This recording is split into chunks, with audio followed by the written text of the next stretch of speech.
can you sit there and I'll sit where you're sitting because I want to have a little bit of my bowl, my bong. All right, hold on. Let me scoot over.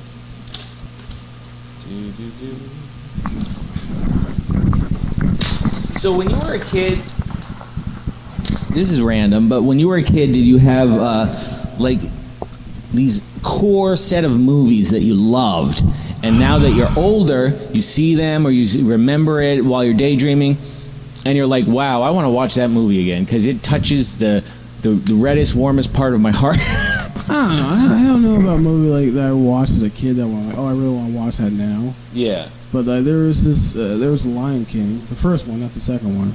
Yeah. That I watched, and I used to like watch it over and over and over and over again. Oh, that's awesome! We had it on VHS, and so like I grew up in a time like I wasn't like so old that like at the time I was a kid, VHS was on its way out, but we still had a lot of movies on VHS, and so I would just watch The Lion King over and over and over again, and then I would like rewind it and watch it again. Do you feel that, obviously it was a great comfort to you then, but do you feel that movie influenced you in the way you look at the world?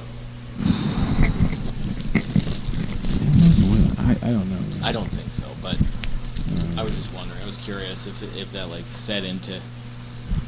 I used to watch... There is this meme that people keep posting, it's like, what's that guy? Scar like offered the hyenas like a bunch of stuff, and then like when that didn't come, when he didn't deliver on it, like the hyenas ate him, and people were like comparing that. It basically mean comparing that to like the way our society is today. And really? Where it's like we have these politicians that offer us the world, and then like they don't deliver, and then like we just shrug our shoulders like, oh, whatever. In wartime, things will develop in cultures automatically. For example, the image of a man, for example, will probably be a little rougher, a little more edgy, and speaking of image of the man in war. What? Like, well, hold on. First, I'm gonna tell this meme. This is one meme I saw. It's like, I don't know who this dude is, but it's like a picture of this middle-aged Indian guy. Okay. He's in the background, and like superimposed on his face is these words that say, "Horny is a feminine trait. Why are you, as a man, thinking about boobs? You should be thinking about war." No, that's kind of funny. I heard a really good one too. It was it's audio, but it's the same concept as a meme. And he says, "Don't you ever let somebody ruin your day. You ruin it yourself. Be a man." So, that's what I was actually gonna say. It was during like World War I in Britain. It was like, I think it was called the Yellow Feather the White Feather Campaign. Okay. Where like there's these women in Britain. Yeah. Who would go around like handing out white feathers to like any man, any adult man that they saw not in uniform. Yeah. Because they were like, oh well, you're a coward. They're basically telling this dude, it's like, hey, if you're not in uniform, you're not like defending the country, you're a fucking coward. That's what they're telling him. You're not a man, you're a coward. That's what they were telling these dudes. They did that in Vietnam too. I don't know about like the whole white feather campaign, but I'm sure there was some kind of like, you know, you're not really a man if you don't serve the country, whatever like that. I'm sure that was going on in during the Vietnam War. But anyway, back to World War I, UK. What's going on? Yeah, that's you. That's both of us. So anyway, gentle. This is one kid who they handed a feather to. He was like, I don't know how old he was, but he was like a teenager. I mean, I think he was like 14 years old. And so like he was already in the military, and got wounded and sent back. And then they handed him a white feather, and he like went back into the military. Yeah. Well, so hold on. Okay, there's this other dude. I think he was like an older dude. Like he got,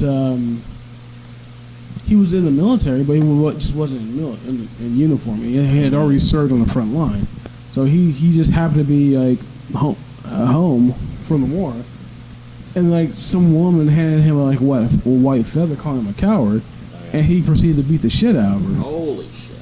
So I think after that, like they started like, I forgot what they started giving dudes. They started giving dudes who were actually in the military something that denotes that they're actually in the military. Right.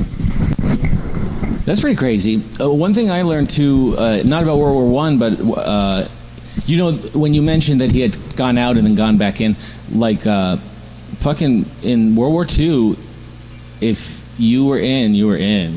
Like my grandfather was in there for 3 years, and he got shot twice. Oh damn! So when he got patched up, you think they let him go home? Nope, back into the fucking war. Yeah, it's crazy. Like I mean, I don't think they'd ever do that now. Well, I mean, if someone gets shot, they get taken out. No. Like it depends how willing you are. Like, oh. Like if you're disabled, then like yeah, they send you home. But like if you're shot and like you can still fight, they'll send you back to fight. Right. Man, this is why I keep talking about your mic, your face. Well, I know I'm not talking. But you just said right. They'll hear me just in a very like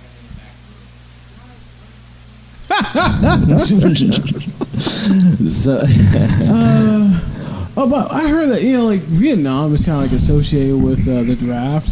Oh yes, indeed. And guess who got drafted first? The poor people. Yeah, because like I'm sure plenty of rich people got to figured out a way to dodge the draft. Yeah, like Donald Trump. Yeah, and that's what Vietnam was associated with. But I think there are only like 20. I shouldn't say only, but I think it was like 25 of the soldiers who 25%.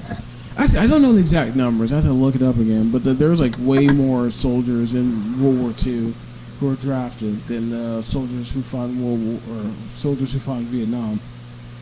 Oh, really? Oh, yeah, absolutely.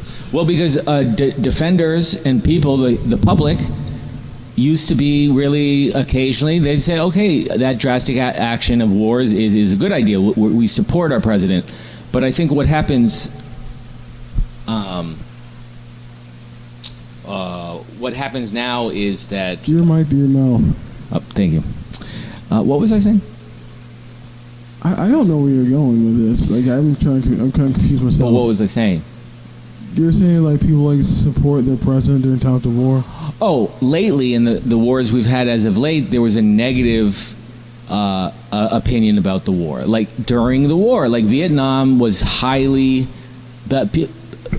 over 50% of the population did not want this war. Like it was a significant amount. I think one of the things that changed it was like you see.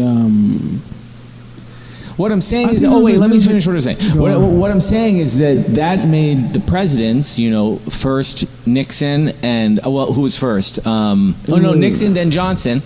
And no, it was Johnson then Nixon. Oh, okay, Johnson then Nixon. The Vietnam War started like. Both of them had problems sending in large amounts of troops. I think. No, they didn't. No, I think that they had a conscientious problem with it. No, they didn't. Hold on. Like, I believe what happened... I need to start doing more research on these wars, because it's been a long time. Because I used to watch History Channel all the time, back when they actually talked about history. But now it's all like Pawn Stars and, ancient... I know, what the hell happened to that channel? But look what happened to MTV. yeah, that's a good example. But, from what I remember, it was Kennedy. He's the one who got the United States involved in Vietnam, but like he didn't he didn't do a full-on invasion. Like, he liked the Green Berets, and he's the reason why they have Green Berets. Because I'll tell us a quick story. Like the Kennedy, he was at some like military celebration, and like he saw these like guys wearing like Green Berets marching, and these guys were like U.S. Army Special Forces. And so, like, the next time he saw that similar celebration, similar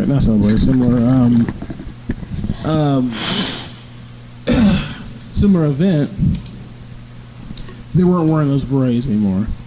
And so Kenny was like, "Hey, why aren't they wearing the berets? Like, what's going on?" And then they told him like it wasn't really like a permanent. This is something they did for that at that point. It's just not something that was made permanent. And so Kenny made sure that. The Green Berets that the U.S. Army Special Forces were wearing were were permanent. So like the next time they had this similar event, he told to like one of his one of the people in his cabinet who he put in charge of like making sure this happened. Mm-hmm. He asked him like, "Are they gonna be wearing their berets?" And he turned like, "Yes, we're supposed to be wearing their berets." And so that's why U.S. Army Special Forces. That's why they wear those berets. So anyway, yeah, like the Green Berets were kind of like Kennedy's like pet project with Vietnam, because he wanted to like have them just be he wanted them to be advisors, because like one of the things is like a lot of like the special operators. Mm-hmm. They have like different. They're all, they're all operators, but they have like different focuses. What am I trying to say? Oh, I'm trying to say that they have like all the operators, like the Navy SEALs, the U.S. Army Special Forces, air operators. All of them have some type of like overlap. They all have like an overlap because they're all special forces. Right. But a lot of them have like their something that sets them apart from the other units. And so Green Berets, one thing about them is like they specialize in, well, I mean they all specialize in killing people, but right. They specialize in like going, basically like training indigenous troops. So that's what they were doing in Vietnam, training the South Vietnamese military, and trying to advise them on how to like fight these wars. Jeez. And so Kennedy was like that was a role at first that they played in the Vietnam War. Yeah. So I'm not sure like how willing Kennedy was to escalate it, because he ended up being shot. But after the Gulf of Tonkin, because like, I believe one of our ships were sunk, and like I forgot the exact details, but like one of our ships were attacked, and like they blamed it on like the North Vietnamese. So it's like, okay, well now we have our rationale for like escalating this war and having a full-on invasion. Yeah. And so like Kennedy got us involved. It was LBJ who took it over after him. I believe I just read somewhere that LBJ felt very torn between the amount of troops it takes to win a war versus the amount of troops it takes to make sure that your people don't turn sour against the what's going on. I would have to look into that. I don't know how accurate that is. I think he did, and because it tempered how much force he had to deploy or to use in the attack. Because he didn't want the public to start seeing body bags and body bags and body bags. I think that is true. I read that somewhere in like probably almost 15 years ago. So yeah, I think it's a lot easier to like sterilize a war if you don't have like video of it. If it's just like somebody explains to you what's going on. And it's just a lot easier to like for whoever's explaining to like edit it, to like sterilize it in a way where it just sounds like your heroic troops are just like fighting evil, and that's the end all be all of it all. And so then you have more like when Vietnam came about, you have actual like videos that people can watch, and they can actually like they can see the horrors of war.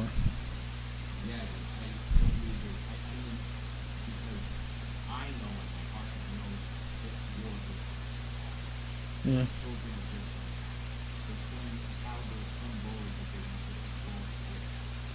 Yeah.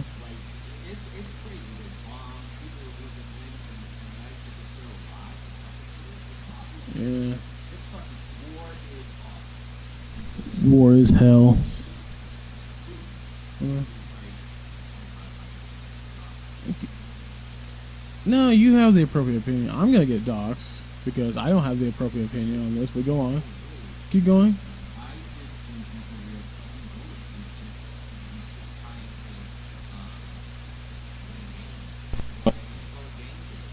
I think it's all a game to all the leaders. Like, they're playing a game. Yeah, they're playing a game with everyone else's lives. Like, right now, like, we're very close to a nuclear war with Russia. I shouldn't say very close, but we're heading in the direction of getting into a nuclear war with Russia. And so they're really just playing a game with everyone else's lives. And like I don't know if like I don't know if the Ukrainian flag people on Twitter are aware of this, but if we get into a nuclear war with Russia, Ukraine's not going to survive. Yep.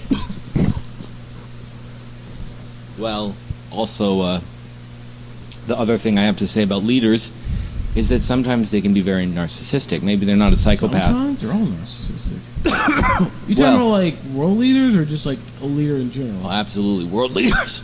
Yeah, they're all like narcissistic. Like, And I would say probably. who the fuck are you to say that you can like be president of the free world? Like, right. Oh no, I agree with you 100%. You have to be narcissistic to believe that you can be president. That is very wise. And actually, my sister's, not her husband now, but her boyfriend before she met this husband, used to say that, actually. He'd be like, every president who has ever lived has been a sociopath. I mean, because you have to be that way to do what you have to do. Yeah. So it may not mean that they're a sociopath. Like they the wouldn't. whole, like, I'm sorry to interrupt. What? But the Okay, whole, like, sorry. You know, to do what you have to do. A lot of these things, you don't have to be done. What don't have to be done? Like a lot of these fucking bullshit wars. Like, Yeah, they I don't know. have to be done. Oh, no, didn't have to be done at all. Yeah. Oh. Like, there's just a lot of people who think like all these wars are like they're like what is it? What is that phrase? Wars of. No, like biting a bullet or like ripping a bullet. Oh. Just like something you have to do is you just get over with. Like it's not pretty, but they need to be done. And most of these wars are not that situation. I'm just confused about Putin's intentions because I don't believe him. I think he's a liar. But I agree. but I'm wondering behind that, what he's playing chess, like you said, with the world. Yeah. I'm wondering, does he have a good move next, or is he in trouble? I don't know if he has a good move next, but the situation that he and Russia is in, it's not a good situation. You know, like United States, I said this before off the podcast, but I'll say it on the podcast. You know, if the United States was surrounded by all sides by enemy bases and enemy like Navy fleets, they're gonna want to elect. You know, the Americans are gonna want to elect like some type of strong man, maybe like a Putin-esque figure to keep the enemies at bay. Yep. And so that's what I was saying. Is culture changes too, and like in the '90s, there was a trend towards making Disney World figures posed in athletic stances and with a knotted up forehead and just totally like growl, like basically being whereas the images of you talking about Disney? You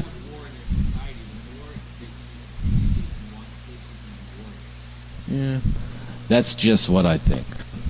And luckily the war and the people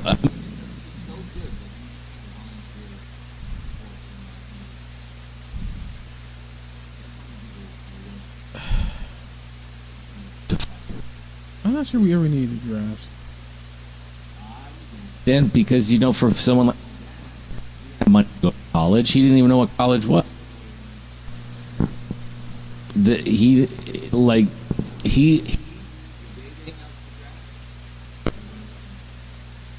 Really? Yeah, that's the thing about He didn't wait for his draft. That's the thing about the draft and like the actual numbers is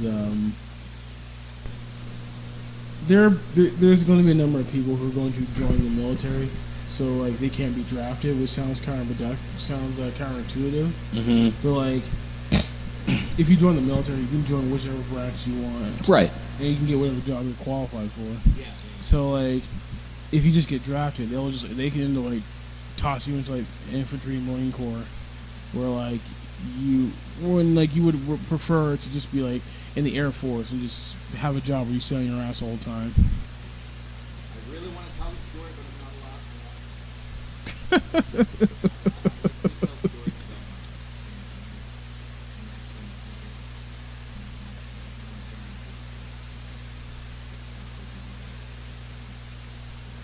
Yeah.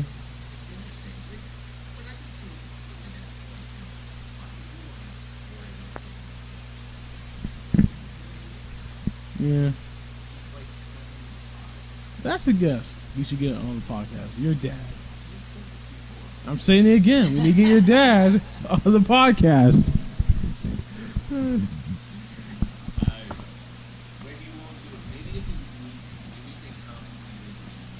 Well, when are they gonna come? Don't they live in Maine?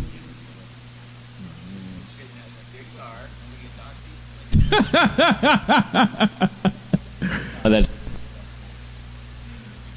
Yeah.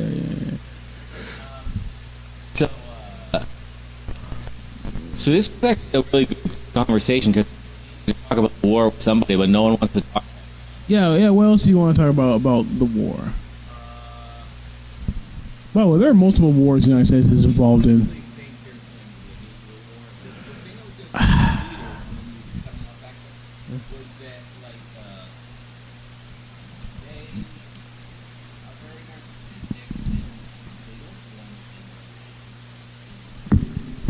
That's a good point. The thing is, like, there's this guy named John Scheimer, and in one of his lectures, he talked about how the Democrats and the Republicans, when it comes to U.S. foreign policy, they're basically twiddle-dee and twiddle-dum. Mm-hmm. And that's a fairly apt description of Because the Democrats and Republicans' approach to U.S. foreign Right. policy. Yep, and the approach itself was, like you said, Yeah.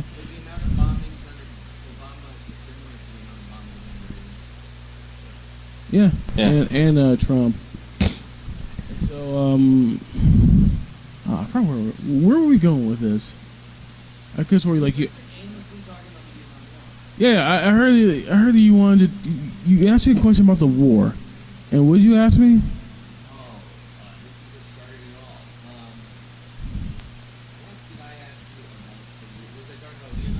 No, you asked me about the war. Like you wanted somebody. didn't know what your feeling was, and obviously you support Ukraine, right? I don't support any government. Oh, you don't support Any government. Like I do support.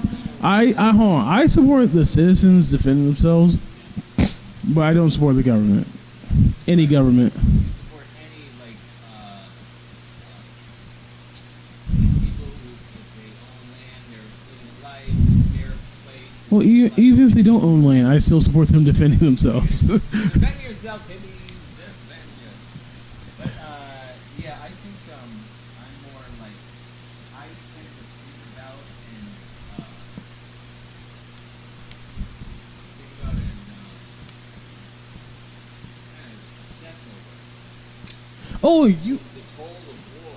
you asked me if you think we're going to go to nuclear war, Right. Yeah. and I remember why I quoted John Mearsheimer. It's because like I told you the thing about Twiddle-dee and Twiddle-dum and the Republican Party. The thing is, also what you said was true about it is like these guys who are like millionaires and billionaires, like they don't want to just go out in a nuclear bomb. So like that's not their plan. However, these people are fucking stupid, and so they can easily end up doing something that causes a nuclear blast. It causes a nuclear war.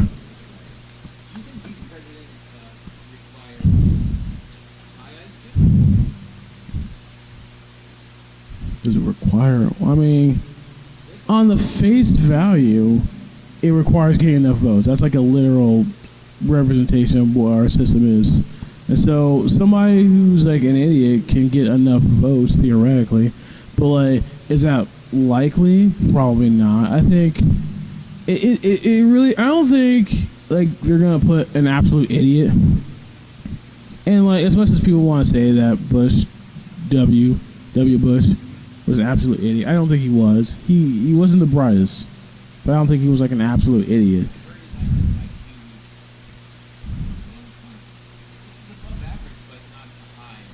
Yeah. And so like Someone like Obama, for example, is like 150. 150. Yeah, I'm not sure about. I never looked it up. But to basically to become president, you basically need to have a shit ton of money, connections, connections, and charisma. Unfortunately, we have not had a candidate yet that my mind has charisma. stadium and talk to these people.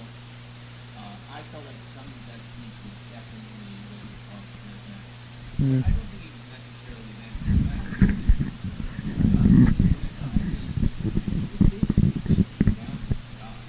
Yeah. everything's happening and people are bringing new shit to deal with, and there's no escape.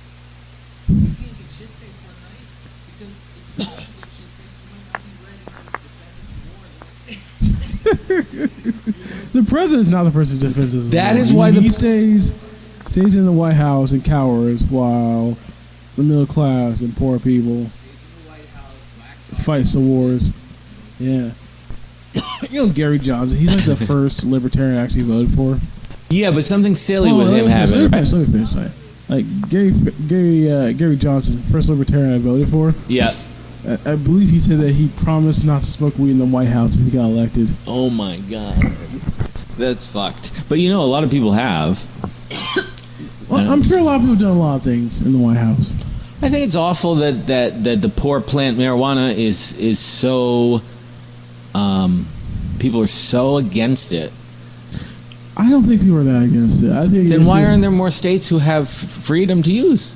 Oh, because it's just not an issue that people care about. Like, that's kind of like my criticism with democracy. Yeah. It's like if you have an issue, let's say hypothetically, there's somebody somewhere who likes smoking weed, Mm-hmm. and then they think that they should not.